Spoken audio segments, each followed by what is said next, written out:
Bonjour tout le monde, bienvenue au Zénith Podcast. Aujourd'hui, épisode très spécial, on parle des World Juniors qui ont lieu à Edmonton cette année. En premier lieu, j'avais quelques messages à vous faire part. Euh, Premièrement, le premier podcast de la saison va sortir le 1er janvier vers midi. Il va sortir sur toutes les plateformes que vous pouvez les streamer, ce qui veut dire Google Play, Spotify, SoundCloud, Name It, Balado, YouTube, tout là-dessus. OK? Après ça, tous les épisodes vont sortir à toutes les 2 semaines. Fait que ça veut dire que le prochain, après le 1er janvier, ça va être le 14 janvier, ainsi de suite. C'est ça. Le prochain point que j'avais à vous dire, ça serait pour le pool de hockey. On a eu la confirmation avec la Ligue nationale que le hockey reprenait le 13 janvier. Donc, nous, on avait envie d'avoir un lien plus spécial avec notre communauté qui écoute nos podcasts. Donc, on avait envie de faire un gros pool de hockey avec tout le monde qui a envie de participer.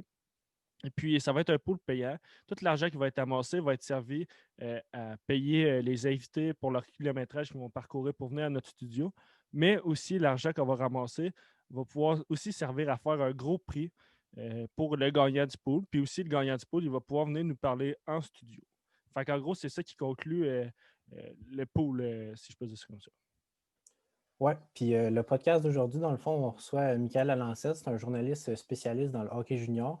Donc, c'est vraiment pertinent de le recevoir pour cette émission spéciale-là. Puis, juste prendre en note qu'on a tourné tantôt, puis présentement, on est le 22 décembre. Donc, prendre en considération que vu que le tournoi il commence le 25, ça se peut qu'il y ait des blessés entre-temps ou des cas de COVID. Donc, ça pourrait jouer sur l'énergie des équipes ou sur la formation, peu importe, on ne le sait pas. Changement, peu Donc, importe. juste Mhm. prendre ça en considération. Donc, moi, ça conclut, Mathieu. Yes, puis aussi, comme qu'Antoine disait qu'on va sortir ça à chaque 2 semaines, à fond, peut-être qu'il y en a qui vont se dire que c'est pas assuré, que c'est pas assez souvent. Mais aussi, il faut prendre en compte qu'on est les trois universités, puis on aime bien ça, faire ça, mais on fait qu'est-ce qu'on peut avec le temps qu'on a aussi. Là. Oui. Fait que, bref, cette partie-là, ça conclut. Puis aussi, le podcast qu'Antoine puis Hubert ont fait aujourd'hui, avec Michael Alancette, dans le fond, il était sur Zoom. Puis c'est comme le premier un peu qu'on fait sur Zoom. Fait qu'on n'est pas tant habitué, puis c'est quand même un changement à cause que les mesures qui ont changé, les mesures du gouvernement. Fait que c'est sûr que là, c'est pas la même chose que si c'était en vrai. Donc, peut-être que la qualité audio va peut-être être différente aussi, la qualité visuelle. C'est juste quelque chose de différent, puis on a décidé de faire ça sur Zoom juste pour qu'on puisse continuer à produire des podcasts, puis pas ne rien faire pendant le temps des fêtes. Donc, ça concluait cette partie-là pour moi. Donc, Yes, fait que, merci vas-y. tout le monde. Je vous souhaite un joyeux Noël. Une bonne année, de la santé, succès dans vos études, comme tous les clichés que votre tante et votre oncle vous disent. Même Puis, chose qu'Antoine. fait que c'est ça. Va être un Ouais, petit c'est mot good. pour eux. Ouais, ben, joyeux Noël à tout le monde. Bon tournoi junior à Équipe Canada. On espère la médaille d'or. Encore merci à Michael Lancette pour nous avoir accordé de son temps. Et je vous souhaite une bonne année 2021. On espère une année en santé et en sécurité. Et ben, justement, ben là, je vous souhaite une bonne écoute. Puis on se revoit à la fin. Ouais, et puis Merci. aussi, vraiment, joyeux Noël à tout le monde. Puis je voulais vraiment prendre un petit temps pour vous remercier de nous écouter. Genre, peut-être qu'il y en a qui ne connaissent pas tant que ça, mais pour vrai, on est vraiment content que certaines personnes apprécient ce qu'on fait. Ça nous motive quand même, puis ça nous pousse à persévérer puis à nous améliorer. 100%. Fait que je vais souhaiter un bon podcast, tout le monde. Merci beaucoup. Bonne écoute.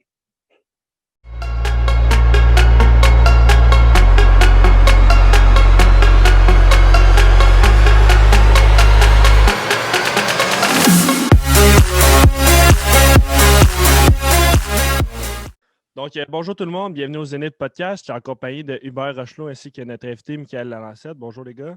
Salut! Ça va Salut. bien? Oui, super bien, toi? Oui, ça va super bien. Écoutez, aujourd'hui, c'est une émission spéciale. On va parler du championnat mondial junior qui a lieu très prochainement. Justement, on a invité Michael parce que lui, c'est un expert dans le junior majeur, plus précisément au Québec, mais aussi alentour du globe. Donc, on trouvait ça pertinent de l'inviter pour parler justement d'un sujet qui nous tient à cœur, le hockey. Donc, c'est ça. On voulait savoir justement en premier lieu comment tu voyais ça, le championnat mondial junior cette année.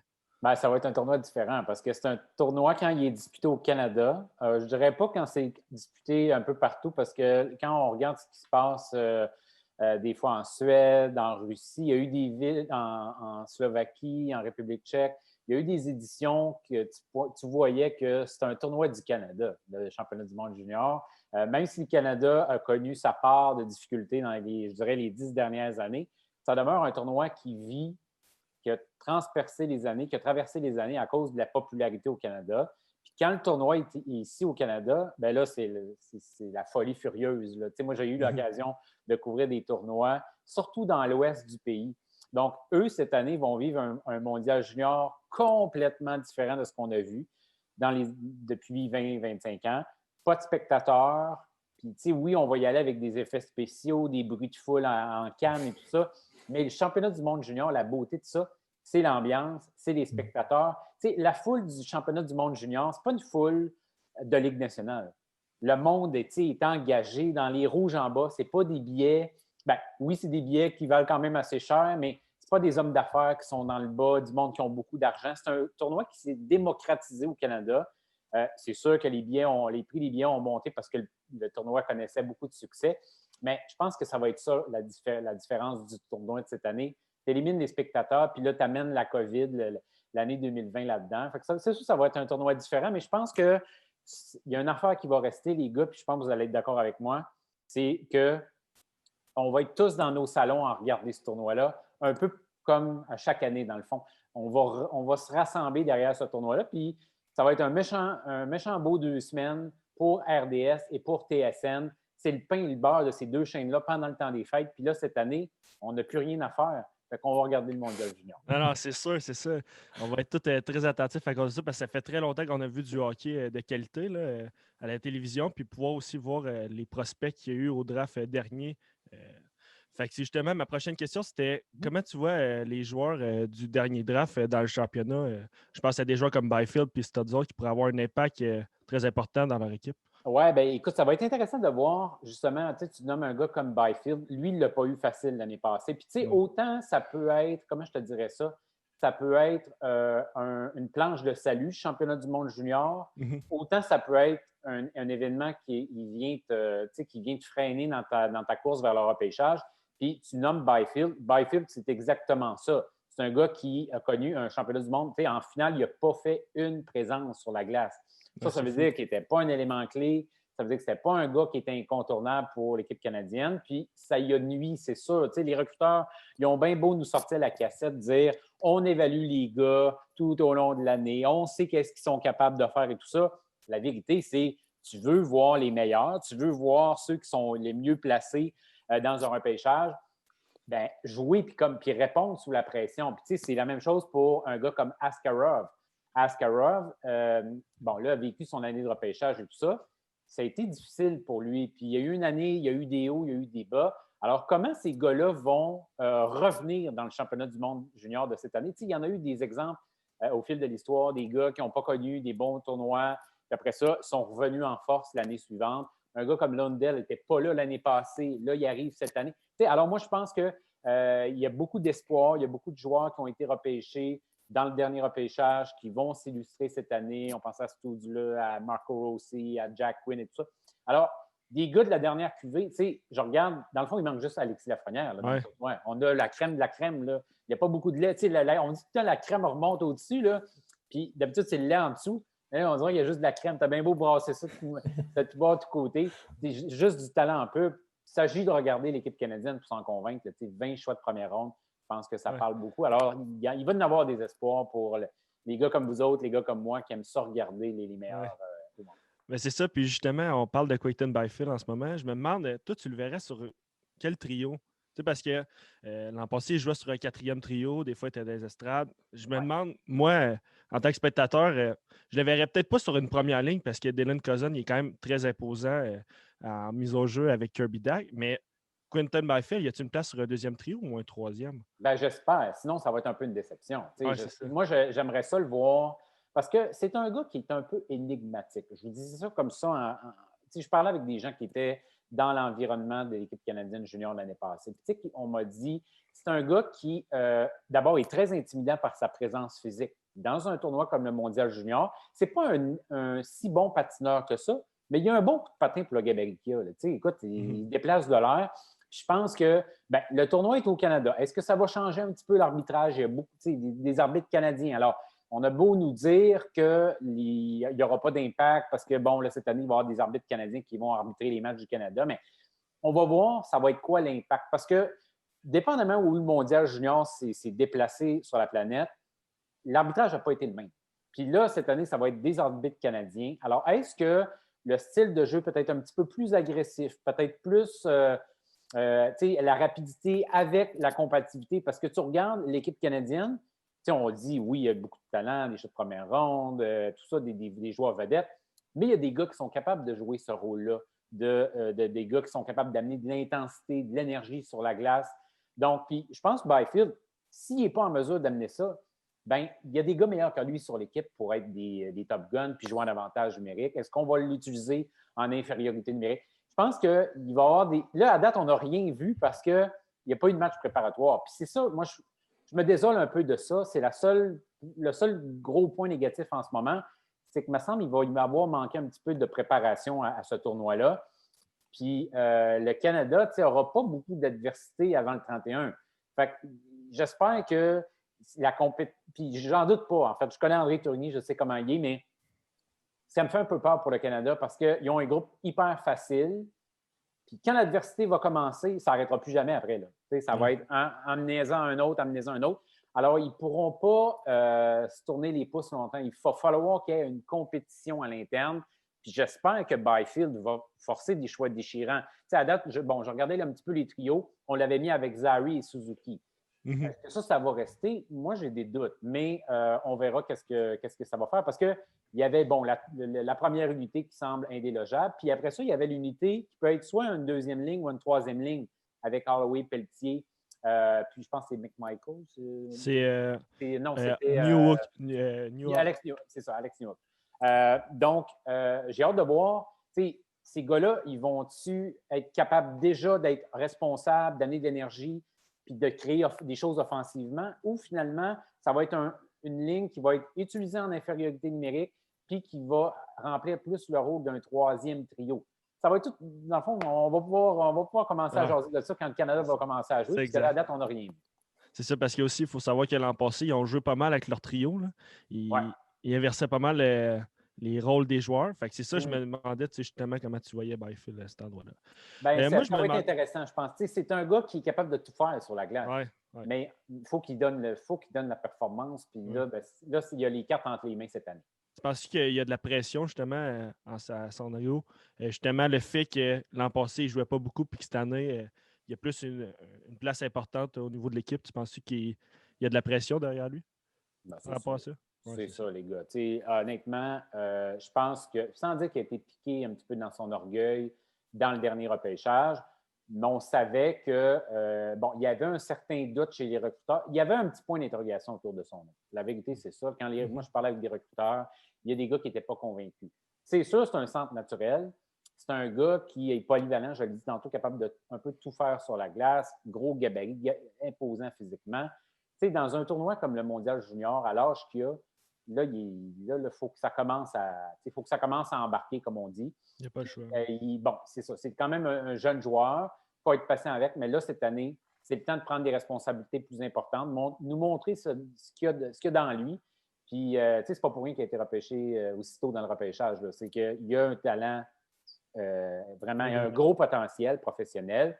Dans un tournoi short term, comme le tournoi mondial junior, il faut que tu embrayes rapidement, sinon, il y a des gars meilleurs que lui sur l'équipe, puis ils vont prendre sa place. Oui, c'est ça. Là, tantôt, tu as mentionné André Tourigny. Là, je me demandais, le fait qu'il y ait juste 2 Québécois dans l'équipe, puis que l'entraîneur-chef, c'est un Québécois, est-ce qu'il y a une corrélation qu'on peut faire avec ça? Parce qu'il y a des gars comme Hendrix Lapierre, Maverick Bourque, puis Samuel Poulain qui avaient autant de talent, sinon plus que certains joueurs dans l'équipe, puis qu'on ne les voit pas dans l'équipe. Il peut-y avoir une déception en rapport avec ça? Écoute, je serais mal placé de dire que non, parce que, puis j'ai vu la sortie d'André, puis je suis d'accord avec lui. Quand, il a dit, là, il y a des déceptions, puis c'est partout au Canada. C'est vrai, ça, c'est à chaque année. Moi, j'ai des amis journalistes dans l'ouest du pays, en Ontario et tout ça. Puis à chaque année, ben, on compare un peu nos listes. Là, parce que nous, au Québec, c'est sûr qu'il y a toujours eu. Il y a eu des scandales majeurs là, que dans l'histoire, des gars qui n'ont pas été pris puis qui auraient dû être pris, tout ça. Puis ça a alimenté déjà que, bon, au Québec, il y a une situation qui est politique, qui est linguistique différente du reste du Canada. Puis il y a eu des injustices au fil de l'histoire qui ont alimenté aussi le fait qu'on avait l'impression qu'on arrivait au Mondial Junior, puis les Québécois, ils n'avaient pas leur place. Ils n'étaient pas.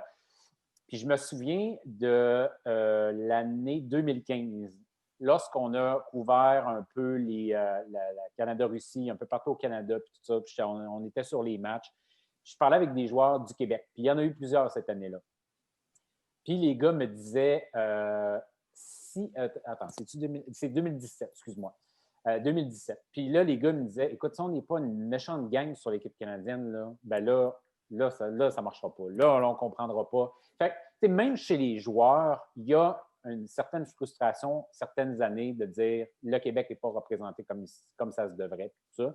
Puis, ils ont des choix difficiles, les gens de Hockey Canada. Puis, au fil de l'histoire, là, André Tourigny est entraîneur-chef, mais tu regardes son entourage, c'est pas du monde du Québec. T'sais, il y a eu le 2017, par exemple, 2017-2018, 2016-2017 avec Dominique Ducharme, Joël Bouchard, tout ça. Puis même si eux étaient des Québécois, tu regardes le nombre de joueurs qu'il y avait, il n'y en a pas eu tant que ça. Il y en a eu, mais il n'y en a pas eu 2017-2018.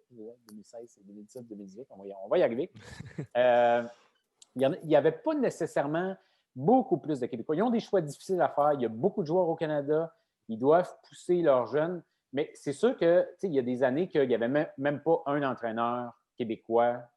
Des fois, c'était comme un gars qui connaissait un petit peu la LGMQ. Il avait déjà été adjoint ou entraîneur. Puis, mais les années où il n'y a pas de représentant, ben, c'est sûr que ça n'aide pas les gars du Québec. Cette année, il y a eu des déceptions. Tu parles de Lapierre, de Bourque, tout ça, de Poulain. Bon, c'est sûr qu'il y a des déceptions. Mais tu regardes le line-up, puis écoute, ils ont c'est toute une équipe. Là. C'est toute une équipe qui avait entre les mains. Puis ces gars-là ont peut-être payé le prix puis ça va être à eux autres, eux qui auront la chance de revenir, ben, de prouver qu'ils ont eu tort. Mais tu sais, quand tu as un gars comme André Tourigny qui est entraîneur-chef, ben, tu peux être déçu à la fin du nombre de gars que tu as. C'est vrai qu'il n'y en a pas beaucoup. Mais c'est un gars qui est entier, qui ne fait pas la différence. Là. Alors, je ne pense pas que de ce point de vue-là, on peut dire qu'il y a eu des injustices. Mais c'est une déception parce qu'il y a du talent québécois qui n'a pas été pris dans ce tournoi. Ouais, ça, c'est sûr. Puis, quel gardien, selon toi, qui va le mieux performer? Tantôt, tu as nommé Askarov. Moi, j'ai noté Spencer Knight, Hugo Elfenet de la Suède, puis Joel Blomqvist de la Finlande. On sait qu'Askarov, il a été repêché cette année. Justement, il y a eu des bons débuts dans la KHL. C'est un gardien de but qui promet. Moi, je voulais savoir, justement, dans les 4 gardiens que je t'ai nommés, je n'ai pas nommé des gardiens de but du Canada parce qu'à mon avis, ce n'est pas les gardiens de but qui sont le plus illustrés cette année. On ne sait même pas qui va gauler. Oui, c'est ça, exact. C'est pour ça ma question, c'est justement, devant le filet là, pour les autres équipes, là, ça serait quel le gardien de but, tu penses, qui peut vraiment avoir un impact pour son équipe? Ben, c'est ça, tu parles de Spencer Knight. Je pense que l'équipe américaine a eu beaucoup de pertes de départ, des gars qui ne sont pas là et tout ça. Mais il y a du talent quand même encore sur l'équipe. Puis, bon, lui, il fait partie de ça. Askarov, moi, j'ai très hâte de voir qu'est-ce qui va être. Lui, là, ben, évidemment, il était très jeune l'année passée. Là, il arrive avec de l'expérience de plus, plus mature et tout ça. Lui peut être vraiment dominant. Lui peut faire une certaine différence avec l'équipe russe. Ils ont eux aussi du talent. Il y a des gars qu'on va devoir surveiller là-dedans. Alors, mais ils sont dans un groupe relevé. J'ai hâte de voir qu'est-ce que ça va donner avec les Russes, avec les Américains, dans un groupe qui. En tout cas, moi, si j'ai à choisir, moi, c'est le groupe qui m'intéresse le plus. Il va y avoir des gros matchs. Là. Russie, États-Unis, ça va être bon. Suède, Russie, États-Unis, ça va être des bons matchs. Mais c'est sûr que du point de vue canadien, puis ça, c'est comme si que ça revient, on dirait, année après année. Toujours des points d'interrogation. Puis notamment cette année. Moi, ce qui m'inquiète un peu, c'est pas que les gars sont pas bons. Honnêtement, les 3 gars sont bons. Ce qui m'inquiète, c'est la jeunesse et le parcours de ces gars-là. Tu regardes le nombre de matchs joués en séries éliminatoires, le nombre de joueurs, de gardiens. Bon, il y a 2 gardiens sur 3 qui ont vécu moins 17, moins 18. Mais ce sont des 18 ans, dans le fond. Quand tu regardes, 2 gardiens de 19 ans, un gardien de 18 ans, mais c'est quasiment 2 de 18 puis un de 19. Donc, j'ai hâte de voir la dynamique qui va s'installer. Puis ce qui me fait peur un peu, c'est que c'est comme une balade dans le parc en partant. L'Allemagne, premier match, Slovaquie, deuxième match, Suisse, troisième match. Est-ce qu'on va vraiment pouvoir mettre ces gars-là à profit? On va pouvoir les tester, on va pouvoir voir c'est qui le gardien qui est le plus prêt pour attaquer les Finlandais le 31. Puis après ça, je veux dire, ils vont avoir 3 matchs pour décider c'est qui le numéro 3, qui ne goalera pas. Parce que là, après ça, il va falloir mettre une bataille à 2 puis dire après ça, c'est qui le premier. Parce que je ne pense pas qu'ils vont dire en partant, bon, mais écoute, lui, c'est notre numéro 1. Ils ne peuvent pas faire ça. Ils ne peuvent pas faire ça parce que ces gars-là n'ont pas été assez testés. Deuxièmement, ils n'ont pas joué de l'année encore. C'est ça, cette réalité-là avec les gardiens qui n'ont pas été au Québec, un petit peu aux États-Unis, qui ont joué quelques matchs. Mais dans l'Ouest, ils n'ont pas joué.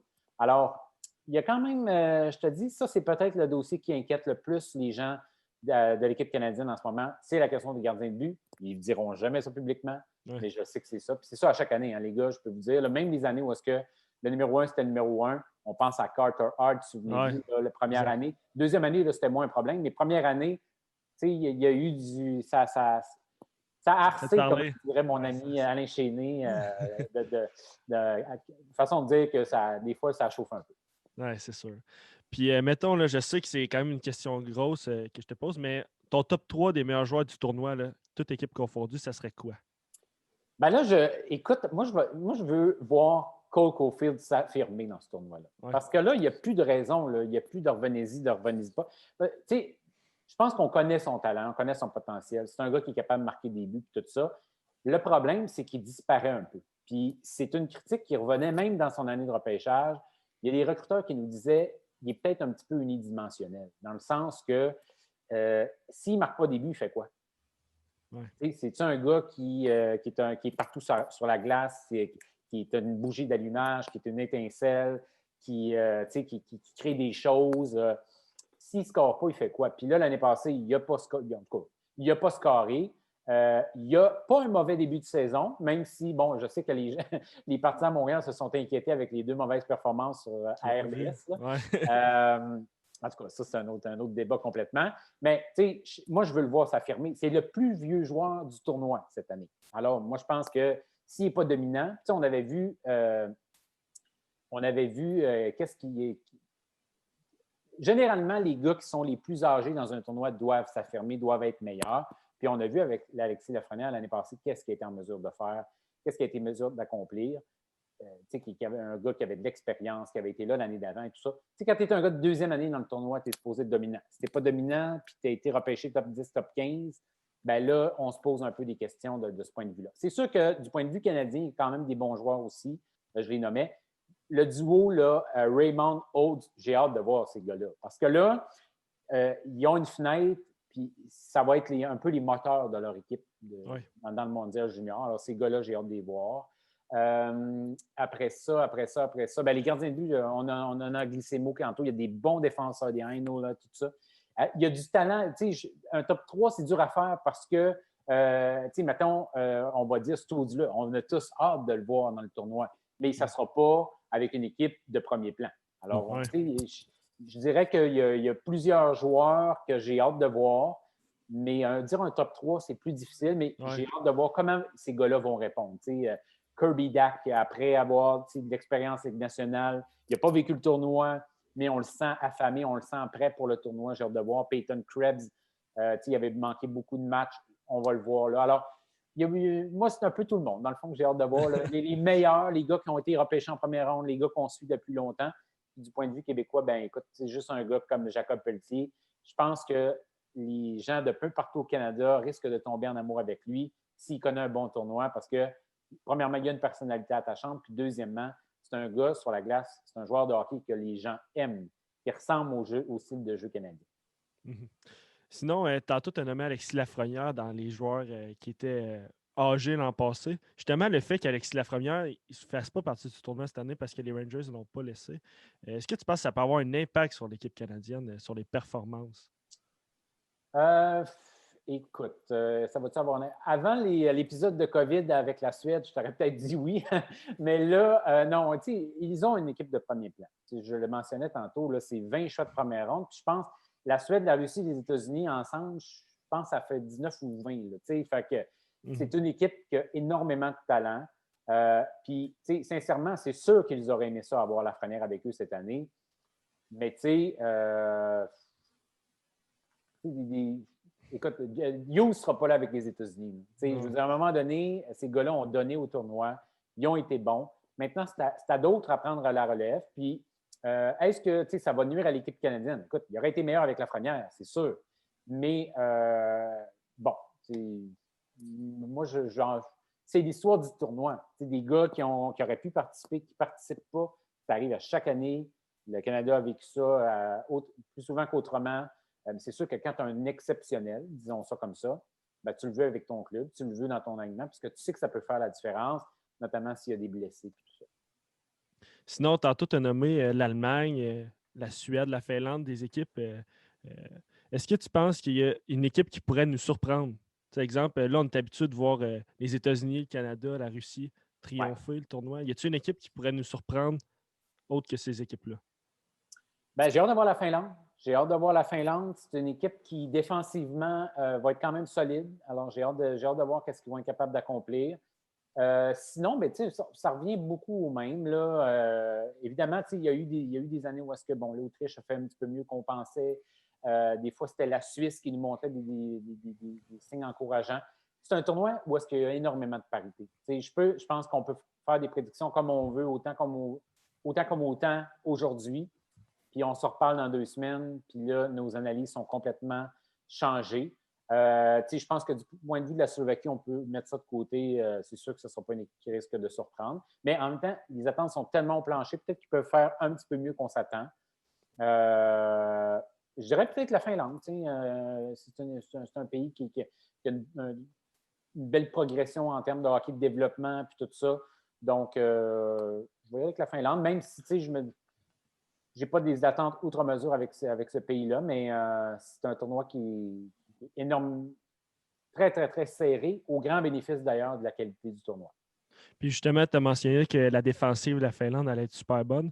Moi, j'ai noté que justement, il y a juste un joueur qui n'a pas été repêché encore pour la Finlande, puis il est admissible au prochain repêchage. Justement, le fait d'avoir une défensive qui est à maturité dans un tournoi comme ça peut grandement aider, je pense. Ah, c'est ça. C'est clair, parce que c'est un tournoi, puis tu sais, on l'a vu avec le Canada, je pense que ça a peut-être joué dans leur façon de construire cette équipe-là.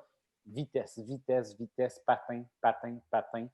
Même si ce n'est pas cette année sur une surface de dimension olympique, c'est un tournoi qui va à vive allure. Puis si tu ne patines pas, puis si tu n'avances pas, tu es fait, là. Tu es mort, parce que c'est un... Dans le fond, ça a suivi l'évolution du hockey, tout ça. C'est un tournoi hyper rapide. Puis oui, les gros joueurs et tout ça, mais si ce n'est pas des gars qui patinent, ben tu es fait. Puis l'expérience, c'est le deuxième critère.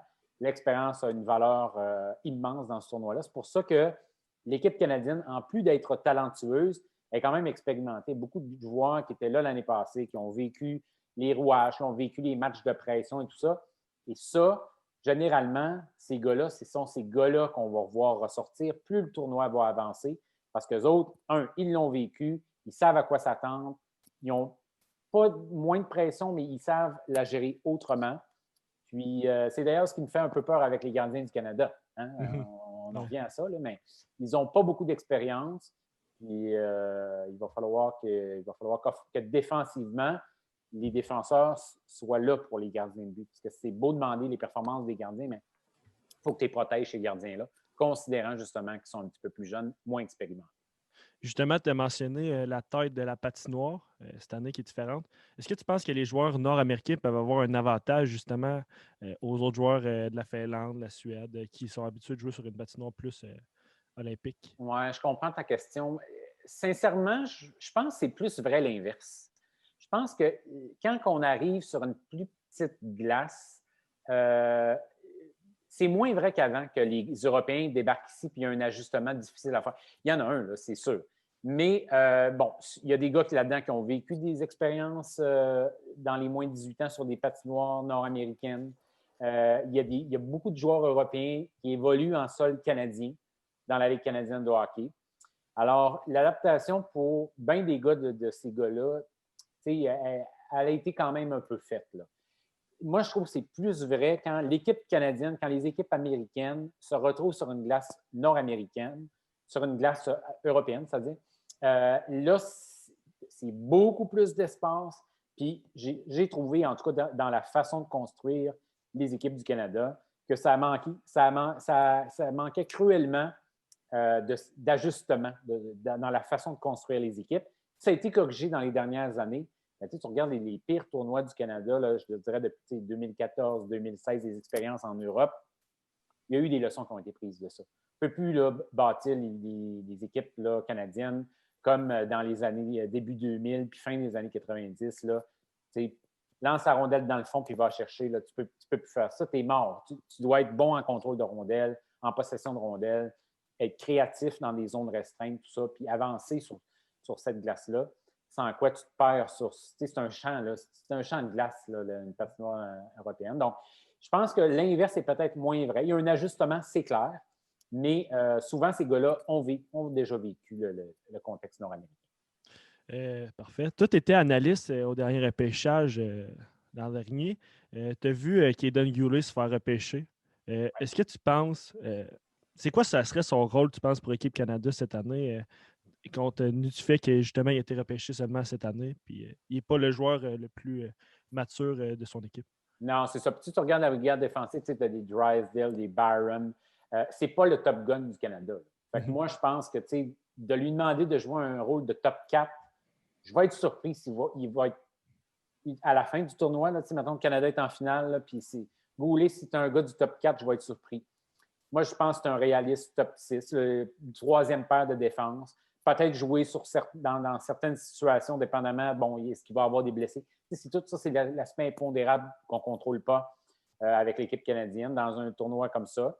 Mais je pense que c'est un gars qui va être fiable, qui va pouvoir à peu près tout faire sur la glace, mais ça ne passera pas par lui. Là. Si le Canada perd, on ne dira pas ben Goulet n'a pas été bon. Alors, on va dire ça de Byram, on va dire ça de Drysdale, mais on ne dira pas ça de Goulet. Donc, je pense, moi, dans mon cas, j'ai des attentes limitées envers ce gars-là, même si j'aime beaucoup Kaiden Goulet. Quand le Canadien l'a repêché, moi, j'étais de ceux qui disaient c'est une bonne sélection. C'est une bonne sélection. Moi, je répétais à tout le monde que si être le Canadien, je repêcherais un défenseur, puis les gens n'étaient pas d'accord avec moi. Puis c'est finalement ce qu'ils ont fait. Mais tu recules à, mettons, 1 an avant le repêchage, puis je ne suis pas sûr que le Canadien aurait dit on va repêcher Kaiden Goulet si on repêche à ce rang-là. Donc, les choses vont vite dans le hockey, puis c'est un nom qui, depuis 1 an, revenait beaucoup, beaucoup dans les discussions. Je sais que le Canadien l'aimait beaucoup et tout ça. Puis il montre de belles choses, mais ça demeure une première expérience pour lui. Alors, moi, j'ai des attentes un peu limitées, mais écoute, il va peut-être finir sur le top 4, puis ce podcast-là va avoir mal vieilli. Oui, puis justement, les partisans vont avoir la chance de le voir jouer plus en œuvre parce qu'il ne joue pas dans la JMQ, donc les matchs sont plus difficiles à regarder. Fait que ça va être intéressant de le voir jouer. Sinon, ce serait quel trio, tu penses, du Canada qui va faire le plus de dommages point de vue offensif? Là? Je sais que tu les as vus un peu, ça va sûrement changer, mais à date d'aujourd'hui, les trios, c'est Jack Quinn, Dylan Cousin, Kirby Dack, Connor Zary, Quinton Byfield, Ryan Suzuki, Dylan Holloway, Alex Newhook, Jacob Pelletier, puis après ça, tu as Cole Perfectier, Connor McMichael, puis Peyton Krebs. Tu sais, le trio McMichael, Perfetti, Krebs, là, c'est tout un trio.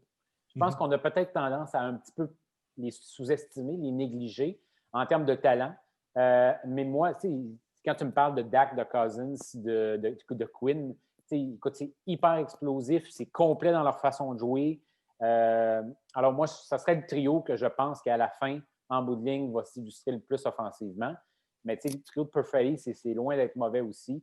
Je pense que c'est une équipe qui est bien balancée. Puis comme tu dis, ces trios-là risquent de tous changer. Mais Kirby Dack, j'ai hâte de voir l'impact qu'il va pouvoir avoir sur l'équipe canadienne cette année. Mais moi, je reste quand même surpris de voir que Connor McMichael il est sur sur le dernier trio de ce qu'on peut voir. Puis que l'an passé, justement, il y avait quand même une bonne importance pour l'équipe au niveau du Canada. Moi, je le regardais jouer, puis je voyais un joueur de premier puis de deuxième trio. Fait que j'ai de la misère à comprendre comment ils ont construit leur ligne, mais justement, un gars comme Dawson Mercer puis Philippe Tomasino, qui ne font pas partie justement des 4 trios qu'on parle. Est-ce que tu penses qu'il pourrait justement enjancer un Dawson Mercer sur une 3e ou une 4e ligne? Oui, ça se peut. Ça se peut. J'ai vu l'explication d'André Tourigny. Je ne suis pas très convaincu. Là, quand il dit bon, que dans le fond, Mercer, il est comme un petit peu victime de sa polyvalence. Moi, je n'ai jamais vu ça, quelqu'un de victime de sa polyvalence. Tu es polyvalent ou tu ne l'es pas. Là, puis si tu es incontournable, ben, tu joues. Si tu es vraiment polyvalent et tu es bon, ben, tu joues. Alors, moi, je pense que, dans le fond, ils ont une espèce de casse-tête. Ils ont les pièces du puzzle. Ils savent les morceaux, ils vont où, mais ils n'ont pas mis encore parce qu'ils ne savent pas trop. Le cadre, il va-tu bouger? S'il bouge, ben là, ben beau déposer la pièce là, elle ne marche plus parce que le cadre a bougé. Puis je pense que tant que le tournoi n'avancera pas, ces réponses-là, ils ne les auront pas. Mais ils vont les avoir bien plus tôt que tard. Parce que même si, je disais, puis je ne sais pas pour diminuer les trios du groupe du Canada, les équipes du groupe du Canada, mais ce n'est pas des puissances mondiales. Ce n'est pas ces équipes-là qu'on va retrouver à la fin du tournoi. Mais si je m'appelle André Tourigny, j'espère que mon équipe ne prend pas ces équipes-là à la légère parce que c'est un peu le piège. Si tu gagnes des matchs serrés en début de tournoi et tout ça, tu n'as pas élevé ton jeu d'un cran et tout ça, ben, tu vas avoir des mauvaises surprises plus tard. Puis même si ce sont des rivaux plus faibles, ça demeure des équipes qui ont des bons entraîneurs. Puis moi, au fil des années, j'ai développé des connaissances dans à peu près dans toutes les équipes nationales, que ce soit j'allais dire sélecteurs, mais ce n'est pas le bon mot, là, mais pas des recruteurs, mais en tout cas des gens que leur tâche, c'est d'évaluer les talents et de former l'équipe en bout de piste. Puis, ces gars-là, je veux dire, sont aussi bons que nos gens, nos décideurs canadiens. Là. Fait que c'est une erreur de prendre ces équipes-là à la légère. J'espère que le Canada va montrer une progression, même si l'adversité en début de tournoi, elle ne sera pas vraiment là. Mais il y a un piège là-dedans. Mais tu sais, moi, je pense que justement, c'est un bon moyen de pouvoir tester plein de choses, puis justement, être plus prêt quand on va jouer contre la Finlande ou des équipes qui sont mieux bâties au niveau de leur offensive et leur défensive. Tu sais, le fait de jouer contre des équipes, justement, qui sont plus underdogs, si je peux dire ça comme ça, ça va devoir nous montrer notre adversité. Puis aussi, eux autres, ils vont avoir le goût de battre le Canada, forcément. Là. Ça va être des équipes qui vont avoir le goût de gagner, ça, c'est sûr. Ouais. Fait que c'est ça. Je me demandais aussi, qu'est-ce que la pandémie actuelle pourrait avoir comme effet sur le tournoi, en comparatif avec le tournoi de l'an passé et tous les tournois précédents? Ben, s'il y a des cas de COVID, les gars, ça va être un cauchemar. Là. Parce que, ils sont dans une bulle, mais en même temps, la bulle c'est une bulle qui n'est pas 100% étanche. Quand on regarde, là, les périodes de quarantaine n'ont pas été celles, par exemple, de la vraie bulle, où est-ce que les équipes étaient séparées entre elles et tout ça. Il y a eu beaucoup de est-ce qu'il va y avoir des gens d'extérieur qui peuvent entrer? C'est comme, on nous dit que non, mais en tout cas, moi, j'ai des réserves. Juste à voir qu'est-ce qui a été fait avec le transport de 3 équipes dans chaque avion. C'est de l'improvisation là, épouvantable. Là. Ils ont mis en péril un peu le tournoi là, en partant.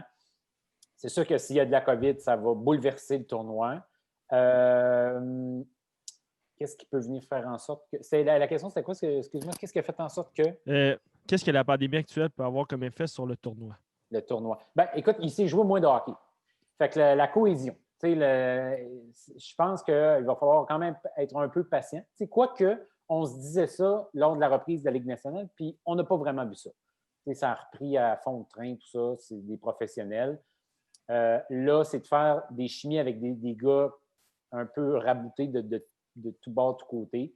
Alors, qu'est-ce que ça va avoir sur l'effet de cohésion? Peut-être que ça va être un petit peu échevelé. Le mondial junior, ça fait partie de sa beauté aussi. C'est pas les séries de la Coupe Stanley, là. C'est des erreurs. Ce sont des jeunes joueurs, donc il y a de l'apprentissage là-dedans. Fait qu'il va y avoir des crampes au cerveau une couple de fois. Puis peut-être qu'en début de tournoi, ça va être moins évident pour certains pays. Mais écoute, bon, la pandémie a eu elle a balayé la planète au complet. Donc, on est un peu tous dans la même situation. Fait que c'est sûr que ça, le fait, comme je disais tantôt, pas de spectateurs, ça va enlever un cachet, c'est sûr, à cet événement-là. Puis on souhaite que le tournoi puisse se passer jusqu'à la toute fin puis que tout aille bien de ce point de vue-là. Il ne faudrait surtout pas qu'il y ait de la COVID qui commence à entrer parce que il y a énormément d'argent qui a été injecté là-dedans pour que le tournoi ait lieu. Si on arrive en bout de piste et on n'est pas capable de finir le tournoi, ça va être un immense échec. C'est terrible, en fait, mais on ne souhaite pas que ça arrive, c'est sûr. Surtout que c'est un tournoi qui est plus familial. Tu sais. Quand je vois des parties comme l'an passé, il y avait plein de familles, ils sont tous en train de crier, les gros maquillages. Tu sais, c'est vraiment un événement rassembleur. Fait que le fait qu'il n'y ait pas de partisans, ça va peut-être enlever une ambiance au tournoi ou un cachet, comme tu disais. Mais je pense que ça peut être intéressant aussi de le voir. Tu sais, moi, je n'étais pas déçu de voir les séries de la Ligue nationale. Pas du tout. J'étais même content que le hockey recommence. Fait que Ah justement, ouais. je pense que tout le monde va être content de voir un tournoi qui ait lieu. C'était surtout la crainte de la pandémie, le COVID. Mais justement, je me demandais, il y a comme eu des cas de COVID avec les États-Unis. Thomas Bordelot qui ne fait pas partie de l'équipe. Tous des joueurs comme ça qui, justement, la quarantaine a mal été faite, je pense. Il y avait des joueurs qui étaient mis ensemble. Peux-tu nous en parler plus en détail de ça?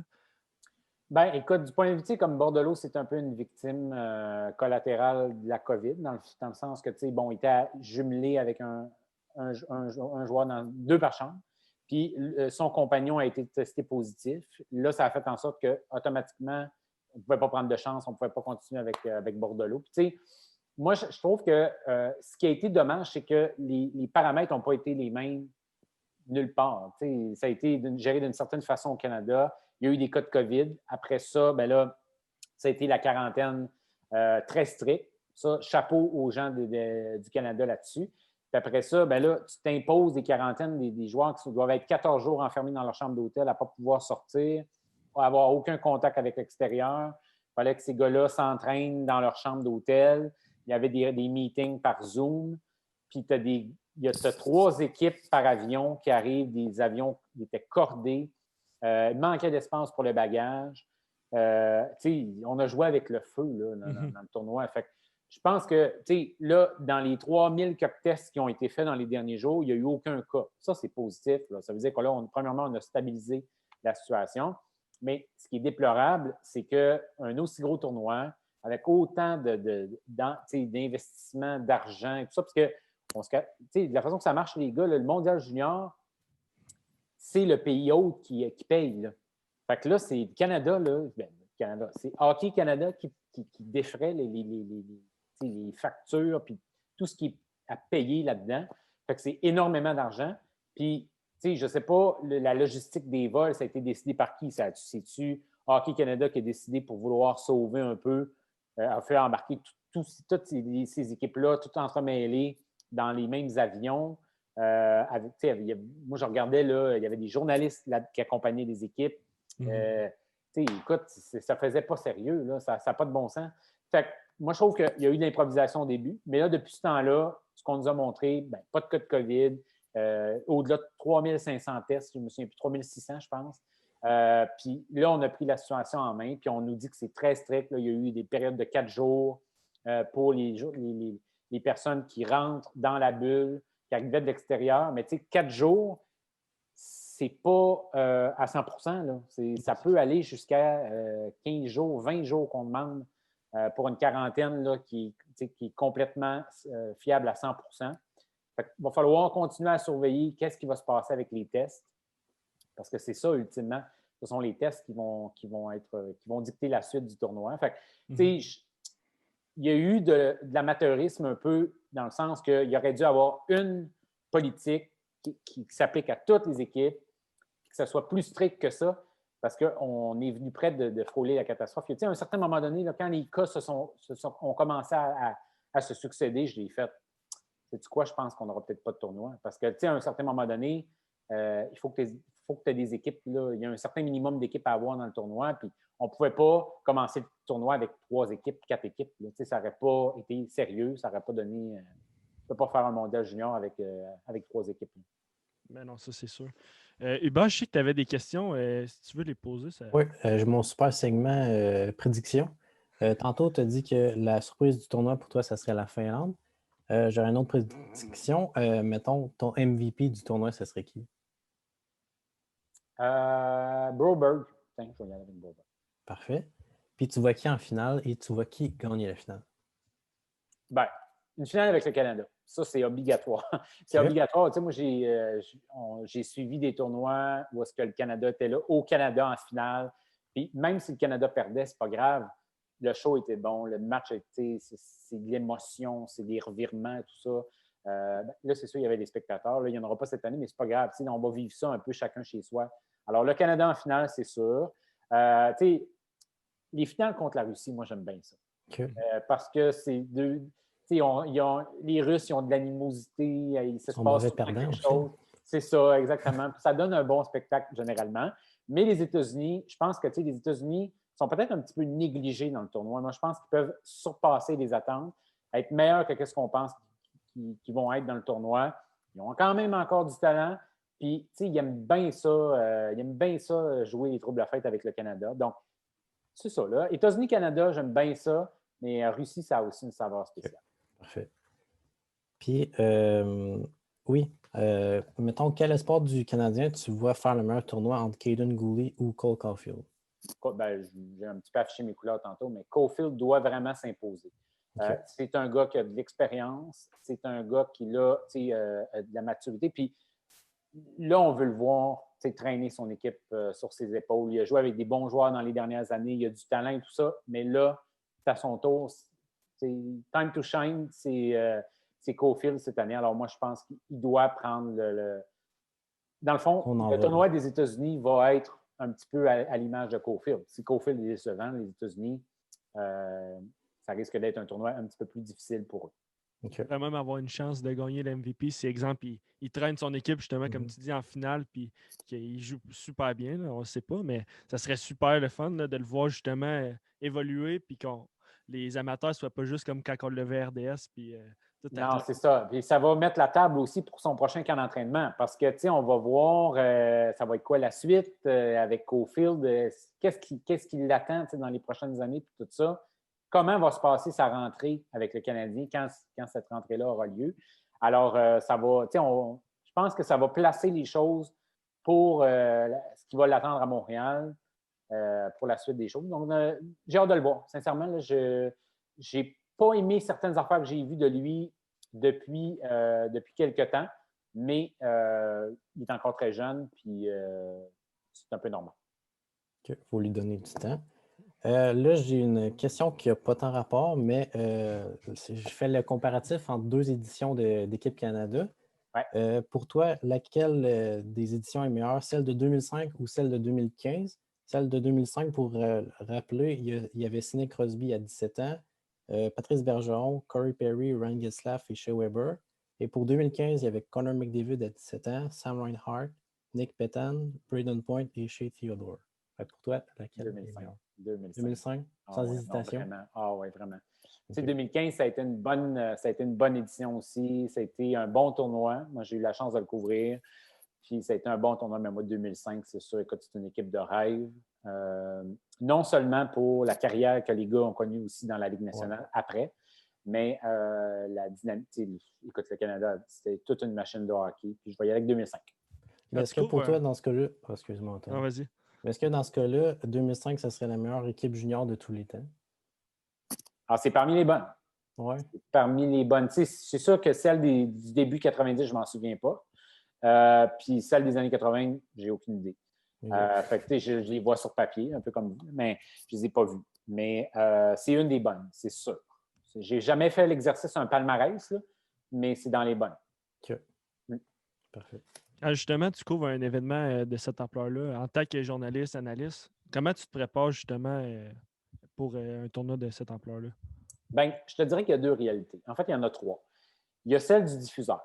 Je regarde un petit peu ce que RDS sont en train de faire et tout ça. Patrick Friolet est là-bas, Stéphane Leroux va être en studio, Normand Flynn. Puis après ça, ils ont tous les analystes, les animateurs, les descripteurs qui vont faire des matchs parce que c'est pas un seul duo qui peut tout faire. Dans le cas des diffuseurs, eux, ils ont une grosse préparation à faire. Puis c'est du sérieux, puis c'est beaucoup de... Ben, tu dois arriver là près, évidemment. Tu ne peux pas dire tu commences un match. En tout cas, moi, je vais parler pour moi parce que moi, j'ai vécu la réalité d'une diffusion. Tu ne peux pas rentrer dans une diffusion et tu ne connais pas un des joueurs. Il faut que tu les connaisses tous, leur background, ils viennent de où, des tendances, des histoires que tu peux faire. Justement, juste avant qu'on commence cette entrevue-là, je suis retombé sur un disque USB. Puis j'ai tout mis pour le tournoi de 2019, mes reportages pour la Coupe Memorial, parce que je faisais du montage et tout ça. Puis, là, je regardais un petit peu la préparation parce que j'avais des notes et tout ça. Puis, c'est le genre d'événements que tu vis ça tellement intensément dans une courte période de temps. C'est pas la même affaire que de couvrir, d'être un diffuseur sur une saison longue, là, où est-ce que tu as un match ou 2 par semaine. Là, tu as des matchs à tous les jours, il se passe de quoi. Puis, il peut y avoir des développements, des histoires inattendues. Puis, il faut que tu sois prêt à embarquer.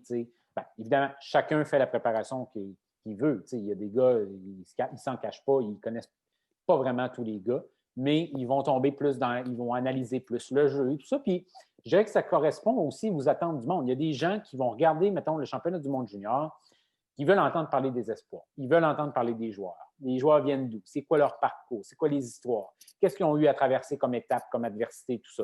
Il y a un autre public. Ce public-là veut voir la game être analysée. Tu sais, pourquoi le Canada? Qu'est-ce qui a fait en sorte que leur vent a retourné dans une période? Quel système de jeu le Canada doit appliquer pour être capable de gagner, remonter un match ou défendre une avance et tout ça? Fait que tu as tous ces deux publics-là, puis tu dois un peu satisfaire les deux publics. Puis c'est pour ça que tout est une question de rôle. Tu sais, lorsque j'étais avec l'équipe de TVA Sport, moi, j'étais dans le... Je n'étais pas dans l'aspect technique. Pas que je ne connais pas le hockey. Puis tu sais, je me suis surpris au travail des années à étudier des systèmes de jeu, puis à demander à des coachs, explique-moi, tu sais, tel système, pourquoi vous faites ça de cette façon-là? Moi, il me semble que je ferais ça, pourquoi vous ne le faites pas? Tu sais, puis ils m'expliquaient, puis je la comprends, la game, c'est juste que ce n'est pas ma force. Puis il y a des gens qui sont premièrement, souvent, ils ont joué la game. Eux vont être capables de plus transposer ça. Fait que, tu sais, je pense que c'est un équilibre que tu as à faire entre les deux. La préparation, elle doit être grande parce que tu dois connaître tous les joueurs, tu ne peux pas être surpris, puis tu dois connaître les règlements, surtout avec le mondial junior. Tu sais, on a vu là, les années où il y a eu plusieurs lancers de pénalités sur la même séquence.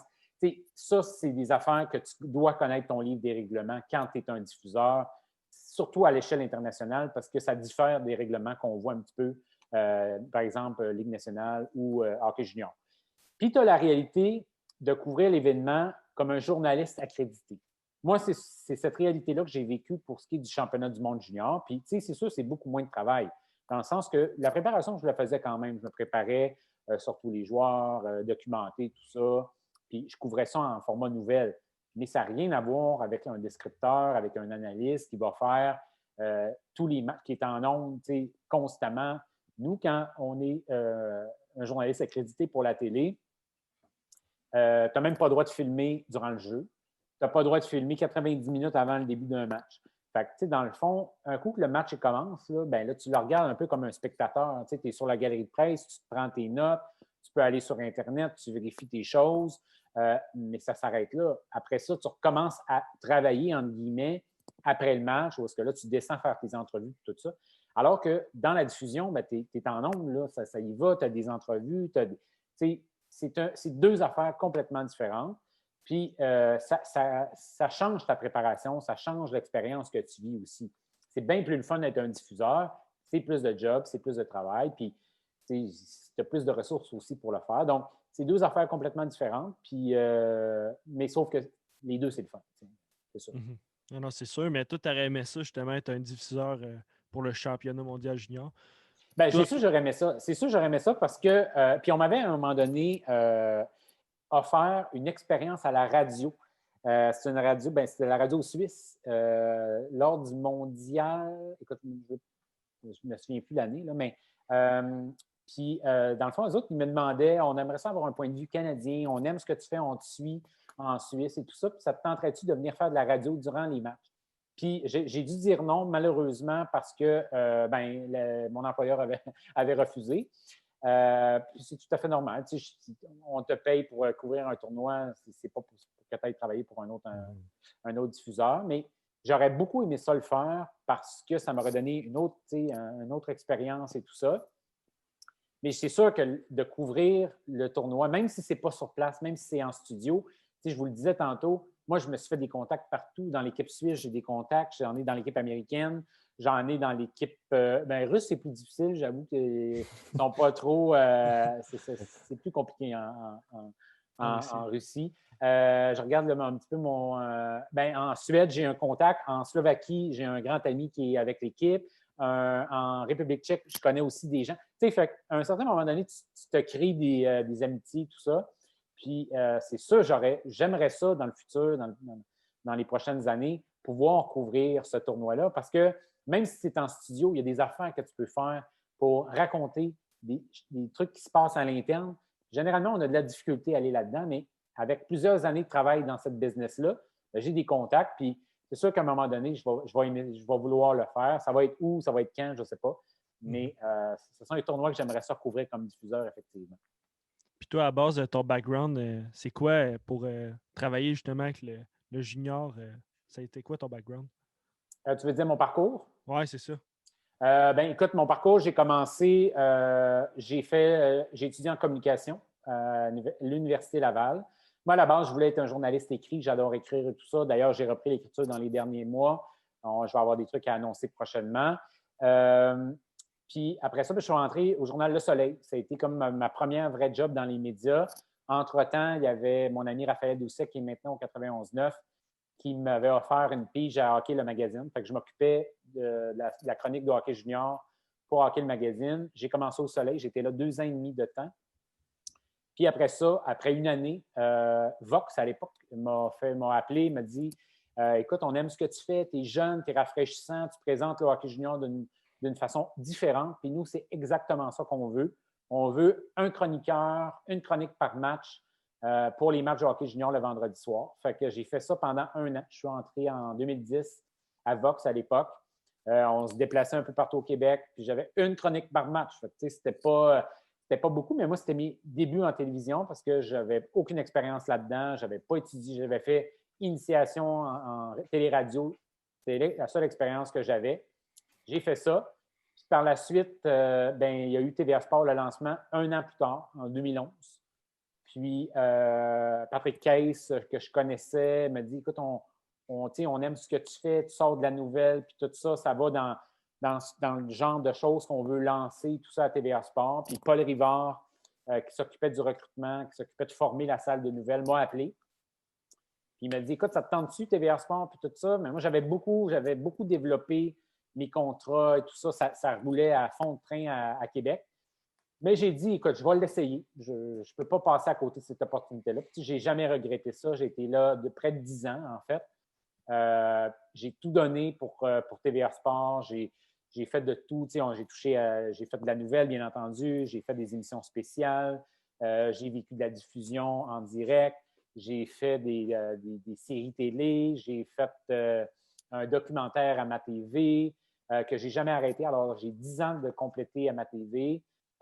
J'ai été touche à tout. J'ai fait un retour un petit peu rédiger des articles pour le Journal de Québec, le Journal de Montréal. J'ai fait Pool Pro Magazine. On a fait des dossiers sur les meilleurs espoirs.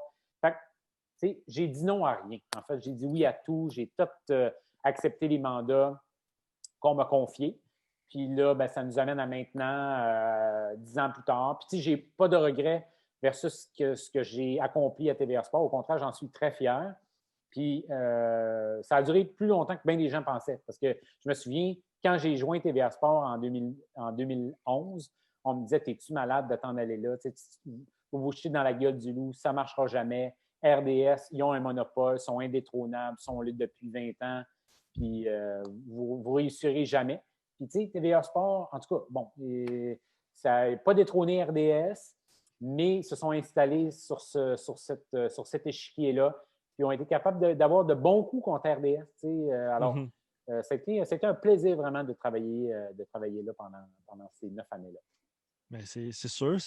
Nous autres, on était très contents de te regarder à la télévision. Là. Écoute, c'est pas pour rien qu'on t'a demandé de venir à notre podcast. On t'aime beaucoup en tant que journaliste puis diffuseur aussi. Ouais. C'est pas fini, les gars. C'est pas fini. C'est juste que là, je suis comme un peu dans un entre-deux. C'est sûr que la COVID, c'est pas un bon timing pour se chercher une job des médias de sport. Là. Je ne vous le cacherai pas. C'est sûr qu'en ce moment, c'est plus difficile. On m'offre des belles affaires, par exemple. Là, j'ai des offres.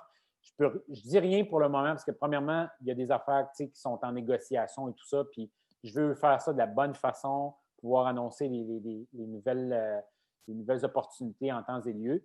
Mais il y a des choses qui me sont proposées, mais je jugeais aussi que j'avais besoin de prendre un peu de temps pour moi, de retomber sur mes pattes parce que, tu sais, moi, j'ai tellement vécu ça à fond, TVA Sport, pendant les 9 années que j'ai été là, que tu as l'impression que quand tu en sors, bien, là, tu te dis, OK, mais il se passe quoi? Là? Tu sais, j'ai beaucoup donné. Est-ce que j'ai reçu autant que j'ai donné? Bon, ça, on ne le saura jamais. Mais j'ai eu des super belles opportunités et tout ça. Mais, tu sais, là, tu encaisses le choc, puis après ça, tu te dis, bon, OK, mais là, il se passe quoi? Puis là, ils ne me proposent plus rien. Là. Même si j'aimerais ça continuer à collaborer avec eux, à date, tu sais, ils ne m'ont rien proposé. Fait que, il y a ce choc-là, entre guillemets, mais tu sais, ça va super bien. Je travaille sur des beaux projets en ce moment. Ça va être des projets de sport. Il y a des projets de hockey là-dedans. Puis, tu sais, on me propose aussi d'autres affaires dans les médias. Alors, est-ce que ça me tente de tourner la page sur, mettons, le hockey junior, sur le hockey? Je ne pense pas à 100 parce que j'aime encore ça puis je suis encore passionné. Mais, tu sais, en temps et lieu, je prendrai les décisions qu'il faut que je prenne puis c'est tout. Mais c'est pas fini. Vous allez voir, il y a des belles choses qui s'en viennent. Mais ça, c'est sûr. Puis écoute, moi, je suis sur la page Facebook Parlons Hockey Junior. Puis justement, toi aussi, tu es là-dessus. Puis tu mets encore des nouvelles régulièrement en lien avec la GMQ. Puis justement, je voulais changer un peu de sujet, parler un peu des nouvelles que tu as mis.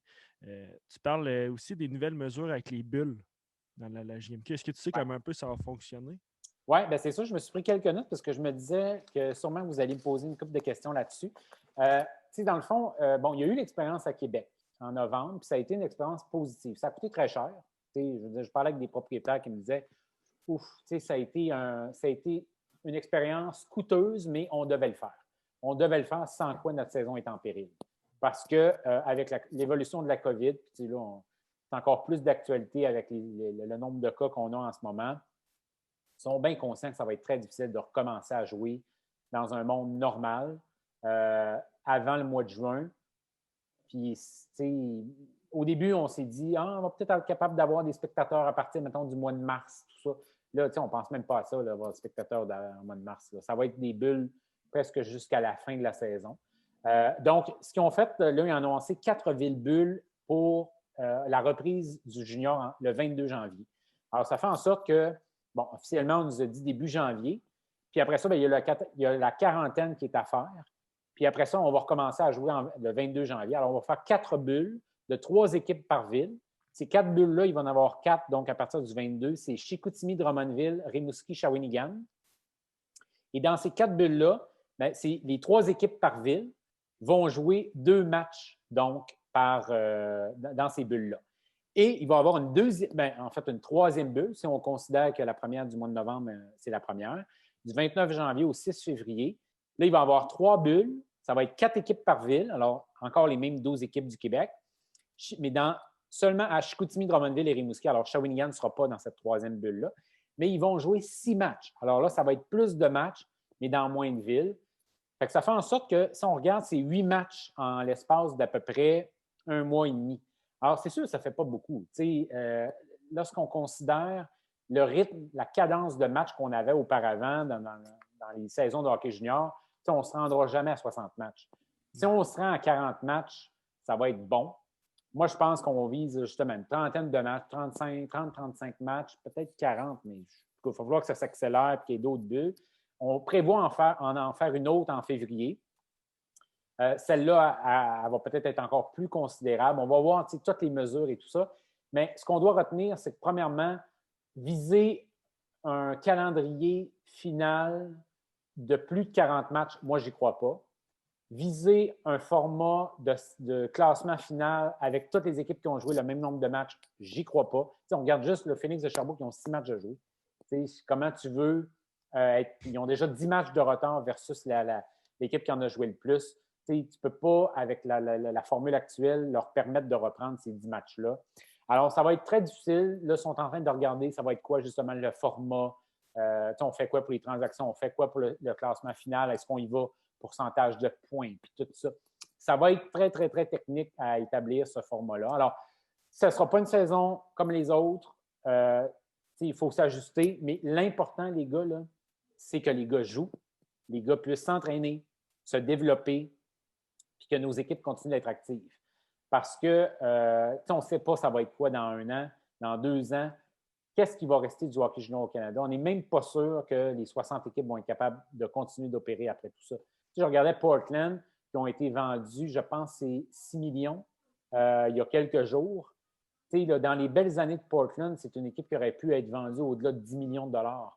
Fait que la valeur des équipes a beaucoup chuté. Puis la dynamique du hockey junior au Canada a beaucoup, beaucoup changé avec la COVID. Puis ça n'a pas fini de changer. Alors, c'est une longue réponse, là, mais en gros, ça veut dire qu'on va prendre ce qui va passer. C'est un peu ça la philosophie des équipes. Puis ça va coûter cher, mais eux, ils se disent à quel prix. Dans le sens, si on ne fait rien, on se met à plus jouer, mais le prix à payer dans 1 an, dans 2 ans, dans 3 ans va peut-être être encore plus élevé que si on joue à perte. C'est sûr. Puis aussi, ça va être compliqué pour les jeunes joueurs de se faire voir par les scouts des équipes dans la Ligue nationale pour se faire repêcher. Les ligues aux États-Unis, ils continuent de jouer. Les ligues en Europe aussi. Nous, on est une ligue qui ne joue pas en ce moment. Fait que je me demande vraiment de quoi ça va avoir l'air le repêchage cette année. Ça va être tout un. Ben déjà que celui de l'année passée a été compliqué. Là. Puis il y avait quand même une bonne portion de la saison jouée. Là, cette année, ça va être encore. Ça va être très, très, très difficile pour les jeunes de se faire valoir. Mais en même temps, les équipes, il faut qu'ils usent d'ingéniosité. Puis, là, dans ces bulles-là, à moins que ça change, mais les recruteurs ne pourront pas y aller. Alors, il va falloir qu'il y ait des matchs à la télé parce que là, les diffuseurs, ils vont devoir embarquer là, dans. Et la Ligue doit aussi trouver une façon de forcer les diffuseurs à dire on veut des matchs à la télé parce que cette visibilité-là, si c'est juste des matchs par Internet, quoique la web diffusion s'est améliorée, mais la qualité, ça demeure quand même, c'est pas du standard. Je veux dire, NHL Broadcast, là, où est-ce que tu dis que tu peux avoir des reprises, puis tu peux voir bien ce qui se passe sur la glace.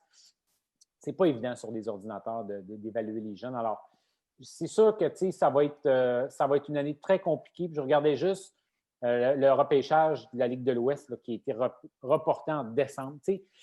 C'est comme des affaires qu'on n'a presque jamais vues. Fait que là, le cycle normal d'une saison de hockey est complètement changé. Là, on va avoir un repêchage de la Ligue nationale en juillet, si tout se passe bien, fin juillet. Fait que là, l'autre saison, on va recommencer quand, puis tout ça. Ça va amener beaucoup, beaucoup de logistique, de changement de nos façons de faire. Puis peut-être que ça va perdurer. Peut-être que la façon qu'on a connue là, de commencer des saisons de hockey au mois de septembre dans le junior au Québec, au mois d'octobre dans la Ligue nationale, peut-être que ce ne sera plus jamais ça. On ne s'arrête peut-être pas tant à ça, mais peut-être que l'aspect financier va faire en sorte qu'il va y avoir des changements permanents. Est-ce qu'on va vouloir être plus, avoir une fenêtre, la saison du baseball, la saison du basket, la saison. Puis pour que tout s'enchaîne, qu'il n'y ait pas de pause, puis qu'il y ait moins de chevauchement en tout ça, ça va être intéressant de voir ce qui va arriver avec ça parce qu'il peut y avoir des changements qui sont plus permanents que ce qu'on pense. Ouais, c'est sûr, c'est un gros casse-tête, toutes ces choses-là.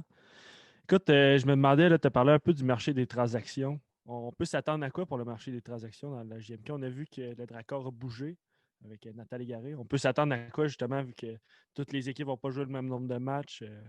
Ça va être des séries. En fait, moi, je pense que ça va être des transactions avec des clauses. Je veux dire, puis celle de Jacob Pelletier, pas de Jacob Pelletier, mais de Nathan Légaré, qui va retrouver Jacob Pelletier à Val-d'Or, c'en est une. Il y a des clauses dans cette transaction-là. Si jamais la saison ne se termine pas, cette transaction-là ne restera pas comme elle est énoncée là. Fait qu'il va y avoir beaucoup de ça. Il y a de la réticence, c'est sûr, du point de vue des équipes, mais en même temps, comme je le disais tantôt, si on se met à plus. Si on se met à plus jouer et à dire juste, on attend, moi, je rebâtis, je vais m'essayer dans 2 ans, et tout ça, puis si tout le monde fait ça, là, on dilue complètement la valeur de cette année-ci. Puis là, c'est sûr que là, on est plongé là-dedans, puis tout ça. Mais dans 10 ans, l'équipe qui aura gagné la Coupe du Président va l'avoir encore gagné dans 10 ans. Là. Puis, oui, il va peut-être avoir un astérisque parce que le nombre de matchs ne sera pas le même, ne sera peut-être pas le même nombre que les autres années, tout ça. Mais, la valeur d'une Coupe du Président de cette année, en tout cas, en ce qui me concerne, ne sera pas diminuée versus la valeur d'une autre Coupe du Président dans les autres années. Je veux dire, si on est capable de finir la saison puis il y a un champion en ligne de tout ça, l'équipe qui sera sacrée championne, pour moi, dans 10 ans, dans 15 ans, ça va avoir la même valeur. Fait qu'il y a un intérêt quand même pour les équipes d'essayer de gagner cette année, même si c'est un peu du n'importe quoi dans la façon d'y arriver. En bout de ligne, l'équipe qui va gagner, ça va être la meilleure, puis ça va être un titre qui va perdurer. Donc, je pense que les équipes doivent quand même être fidèles à leur valeur, de dire, on veut gagner, ben let's go. On prend les moyens pour y arriver. C'est sûr. Hubert, as-tu des questions à poser? T'es mute. On t'entend plus. Désolé, parce qu'il y a du bruit dans ma maison. Je suis vraiment désolé. J'ai lu un article concernant un repêchage à 19 ans. J'aimerais savoir ton opinion là-dessus. Ben, écoute, moi, du point de vue, je suis comme tiraillé par ça. D'un côté, je suis pour parce que de permettre aux joueurs de 19 ans de jouer junior, de dominer. Puis, le hockey junior, là, ça tient par le dévouement du monde, les bénévoles, les gars de hockey qui s'impliquent là-dedans, qui donnent des heures et tout ça, mais qui ne font pas une fortune avec ça. Puis là, maintenant, le courant, c'est de prendre les gars dès 18 ans, puis souvent, bien, évidemment, à 19 ans, puis de les monter directement dans la Ligue nationale. Ce que ça a comme effet, c'est que ça vide les équipes juniors. Puis ces équipes juniors-là, à un certain moment donné, finissent par s'en ressentir. Je pense notamment à Shawinigan, perdu Samuel Girard, perdu Anthony Beauvillier, perdu des gars à 20 ans pour leur professionnel, tout ça. Puis là, quand tu mets ça une fois de temps en temps, c'est un dur coup, puis l'équipe se remonte. Mais quand tu vis ça à chaque 2 ans, là, à un moment donné, tu ne peux plus t'en sortir. Tu ne peux plus finir par compenser parce que les gars que tu rentres ne sont pas prêts à prendre tout de suite la relève de ces gars-là qui sont des dominants. Puis, ce sont ces gars-là qui vendent des billets. Il ne faut pas se le cacher. Les gars de 16 ans, un Sidney Crosby, c'est un cas par 10 ans. Là. Il n'y en a pas beaucoup des gars comme ça. Même Lafrenière, à 16 ans, n'a pas rempli les amphithéâtres ailleurs dans la Ligue. Là. Fait que ça fait en sorte que quand tu enlèves les meilleurs joueurs, ben, c'est difficile pour les équipes d'arriver. Puis, à un certain moment donné, s'ils sont trop essoufflés, s'ils ont l'impression que tout ce qu'ils font, c'est juste fournir les équipes de la Ligue nationale qui, elles, gagnent beaucoup sur le plafond salarial à rentrer des jeunes recrues à payer comme le salaire de base, bien, pour les équipes juniors, c'est un peu intenable. Alors, moi, je suis d'accord pour les équipes juniors de faire valoir leurs points.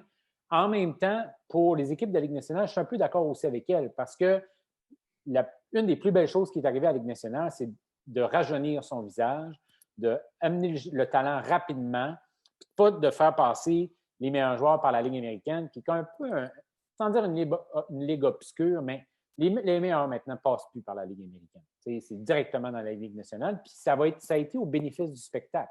L'intérêt était grandissant. On a fait une adéquation plus rapide entre la qualité du spectacle dans la Ligue nationale versus ce qu'il y a dans le junior. Fait que, je suis tiraillé de tout bord, de tout côté, mais je me dis qu'il devrait avoir une clause au moins qui dit, repêchage à 19 ans, moi, je serais d'accord avec ça. Puis peut-être dire, ben, tu ne peux pas monter dans la Ligue nationale avant l'âge de 20 ans si tu n'as pas été un choix de première ronde, par exemple. Je pense qu'en tout cas, il pourrait y avoir des différentes avenues. La seule affaire, les gars, c'est que dans le junior, toutes les équipes juniors vont vous dire, ils vont tous reprendre les arguments que je dis là, puis ils vont vous en ajouter d'autres, puis ils vont dire, nous, on est pour, puis on va signer. Mais, je veux dire, la Ligue nationale, ils ne sont pas fous, eux autres. Là. Je veux dire, eux autres, ils disent, bien, nous autres, on vous donne un montant d'argent annuellement pour les gars qu'on repêche chez vous. Pourquoi qu'on vous ferait une fleur supplémentaire? Nous autres, on gagne quoi là-dedans? Alors, il doit y avoir une concession quelque part. Est-ce que c'est financier? Est-ce qu'il y a un partenariat qui s'établit différemment? C'est ça là, qu'ils doivent renégocier, tu comprends? Alors, ça va être quoi la planche de salut pour faire changer les choses? Je ne le sais pas. Personne ne le sait en ce moment. Ça, c'est rendu juste un jeu de négociation. Puis ils doivent renégocier cette entente-là. Elle a été reconduite, mais là, je veux dire, éventuellement, il va devoir y avoir une vraie négociation. Ça va être quoi qui va faire débloquer le dossier? Je ne le sais pas. Parfait, ça. Moi, personnellement, j'ai plus de questions. Je ne sais pas pour toi, Antoine. Moi non plus. Écoute, moi, ma dernière question, c'est qu'est-ce qu'on te souhaite pour 2021, Michael Lalancette? Écoute, des belles jobs, des beaux contrats. En ce moment, je regarde un peu les contrats qu'on me propose du point de vue des médias de sport, de hockey et tout ça. Puis le plus que je vais en avoir, le plus heureux je vais être, c'est sûr. La santé, avec la COVID, on souhaite rester en santé, être heureux, passer du bon temps avec mes amis, avec ma famille, la job, des belles propositions. Juste du bonheur, dans le fond. Là. Écoute, on te le souhaite, puis ça fait un plaisir de t'avoir avec nous. On est très content que tu aies pris le temps justement de nous parler de quelque chose qui te tient à cœur. Je pense que le hockey junior, c'est quelque chose qui te tient vraiment à cœur. Puis nous aussi, fait qu'on est content d'avoir pu partager au moins une bonne heure avec toi pour parler de ça.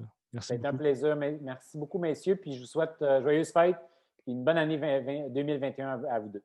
Merci pareillement Merci pour beaucoup, vous. toi aussi.